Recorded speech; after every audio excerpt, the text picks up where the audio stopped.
आंतरराष्ट्रीय नाणेनिधीच्या deputy managing director Geeta Gopinathan यांनी दावोसमध्ये वर्ल्ड इकॉनॉमिक फोरममध्ये बोलताना एक खळबळजनक विधान केलं.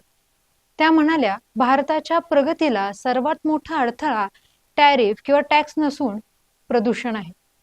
वर्ल्ड बँकेचा रिपोर्टही सांगतोय की भारतात दरवर्षी 17 लाख लोक प्रदूषणाने मरतात.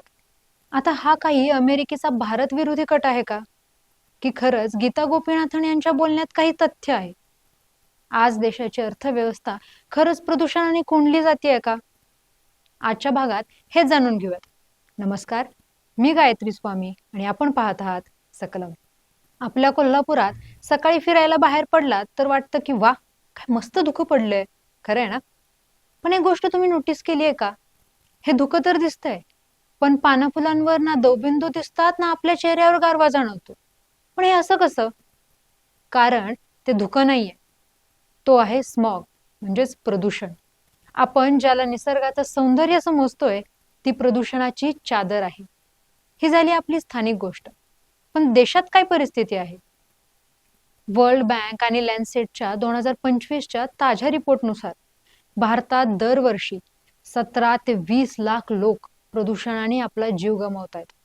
म्हणजे देशातील एकूण मृत्यूंपैकी 18% मृत्यू फक्त धुरांमुळे होत आहेत. आणि हे फक्त आकडे नाही आहेत, ही माणसं आहेत.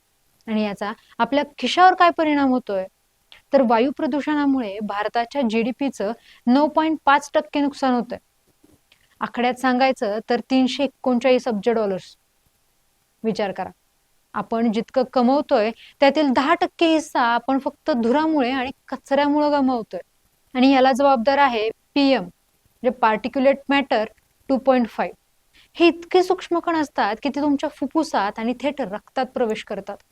मग यामुळे हृदयरोग, कॅन्सर आणि श्वासांचे गंभीर विकार होतात. जगातील 20 सर्वात प्रदूषित शहरांपैकी 13 शहरे आपल्या भारतातच आहेत. दिल्लीत श्वास घेणं म्हणजे दिवसाला 9 ते 18 सिगारेट सोडण्यासारखं आहे. आणि तुम्हाला वाटत असेल की प्रदूषण फक्त दिल्लीपुरतं मर्यादित आहे, तर आपण खूप मोठ्या भ्रमात आहोत.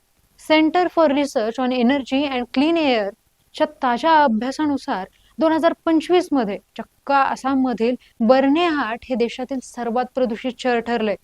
पण महाराष्ट्र तरी कुठे मागे आहे?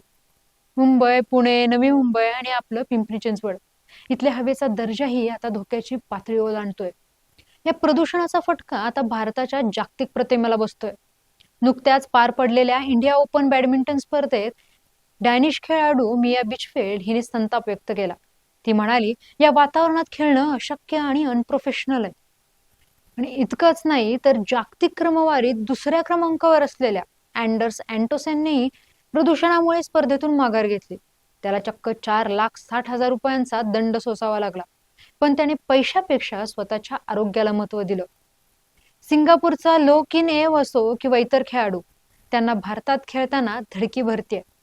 जर हीच परिस्थिती राहिली तर भविष्यात आपण ऑलिम्पिकचं आयोजन कसं करणार आहोत?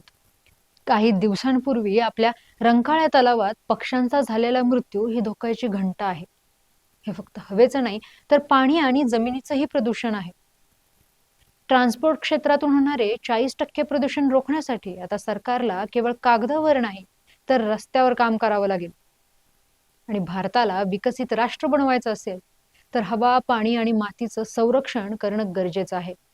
आपल्या संविधानातील आर्टिकल 21 नुसार शुद्ध हवा आणि पाणी मिळणं हा आपला मूलभूत अधिकार आहे.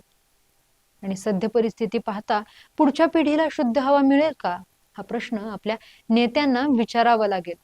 हा केवळ पर्यावरणाचा मुद्दा नाही, हा आपल्या जगण्याचा आणि आपल्या खिशाचा देखील मुद्दा आहे. तुम्हाला काय वाटतं? आपल्या शहरात प्रदूषण कमी करण्यासाठी आपण काय करू शकतो? कमेंट्समध्ये नक्की सांगा. आणि तुम्हाला हा व्हिडिओ आवडला असेल तर लाईक करा, शेअर करा आणि आमच्या चॅनलला सबस्क्राईब करा.